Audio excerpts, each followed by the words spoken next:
This time, let's do this differently. Let's approach it from science to real estate to ice to fishes to global warming, then to technology. Here is what I mean. Listen to my merry-go-round story. This little strip of land is the most expensive real estate in the entire country. Which country? Nigeria. It is called the island. I'm talking about landlords, no offense to tenants. If you own a piece of property or land here, the closer to the water, the better, and the more expensive, you are definitely a multi-millionaire and can easily be a billionaire in US dollars, and I'm not kidding. Now, zoom out a little. Do you see water all around? Let's do some simple science. Water. If you cool water, it shrinks. It becomes solid, ice, and takes less and less volume and become more dense, so it floats. So, in the cold season, winter, as water gets cooler, it goes down to the bottom. When it is at freezing point, it freezes and forms ice layers and floats back to the top, forming a protective layer on the surface of the water for fishes below. So all through the cold season, fishes and other aquatic animals live and thrive for you and the bear to munch. Yummy. On the other hand, if you heat water, it expands and takes more and more volume. So on a global level, as we burn all the fossil fuel from our industries, cars, generators, planes and stuff, releasing more greenhouse gases, carbon into the air and heating up the planet, all the ice of land, and there's a lot of it in Greenland and Antarctica, will melt and run off to the sea and oceans. That can potentially increase the level of water to the left elbow of the Statue of Liberty, according to NDT, Neil deGrasse Tyson. And all those great coastal cities of the world, here, Lagos, the island, all those million-dollar lands and property, bye-bye. So, global warming is gradual, like really gradual, but it is real. So let's stop heating the planet, please. Not for the fishes and sushi alone, but also your expensive lands and properties on the island. Let's go renewable, solar, winds, and the likes. What's that got to do with tech? Well, electric vehicles, of course, and they're here already. So join me here in this video as we discuss EVs, electric vehicles, a few brands, some features, and the likelihood of saving some fishes and expensive pieces of land and property on our coastals. It's your public tech advisor on update. Let's get you up to date.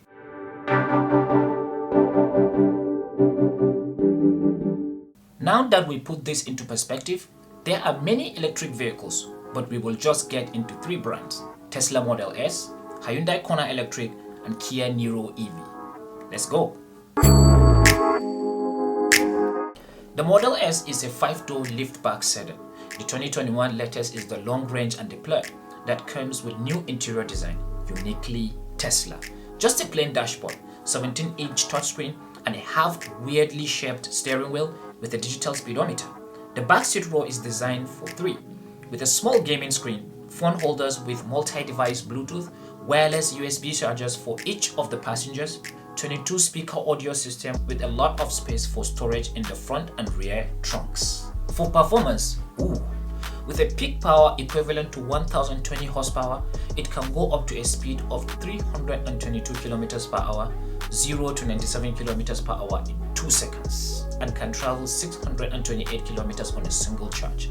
That is from Lagos to the outskirts of Abuja or from Boston to Philly. That's incredible for an EV in this time. In 2 flavors, one long range with a dual motor all-wheel drive, the other plate with a tri-motor all-wheel drive. The difference is in the horsepower, range, and acceleration.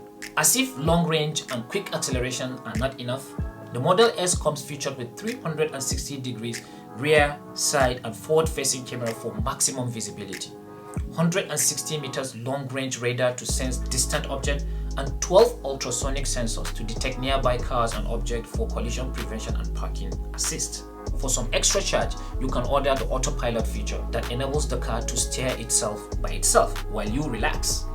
Just pay and download over the air for full self-driving that navigates and automatically changes lane, automatic parking, and summoning to come and meet you where you are standing.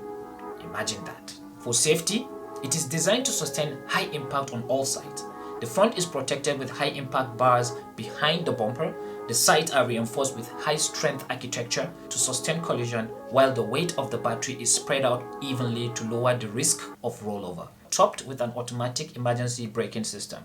Available from $72,990 for the dual motor drive and deployed tri-motor from $112,990. Place your order with a non-refundable $100 and get it in 2 months. And if you're shipping out of the US, that's another whole separate bill for the planet.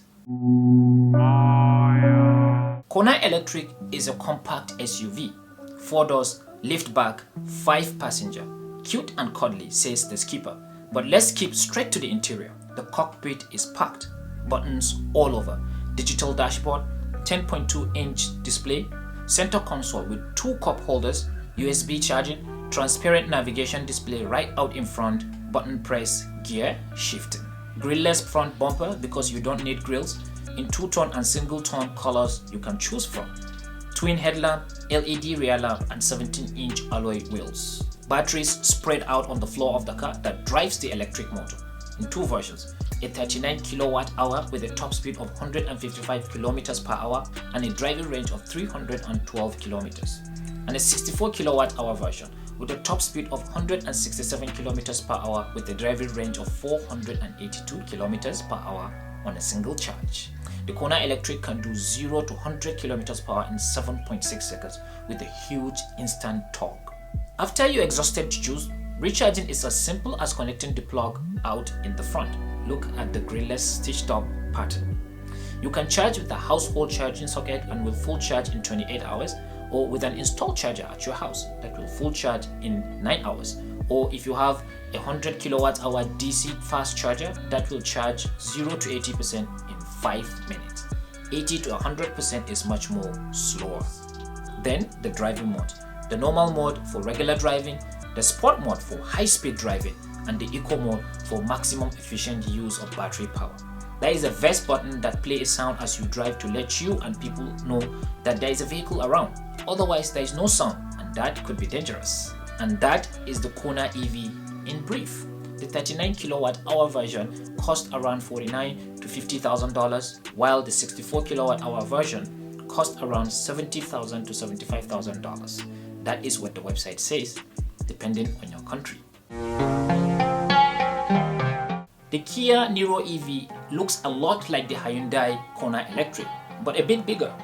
It's a compact SUV with 385 kilometers range of drive, 201 horsepower and a 64 kilowatt hour battery with fast charging.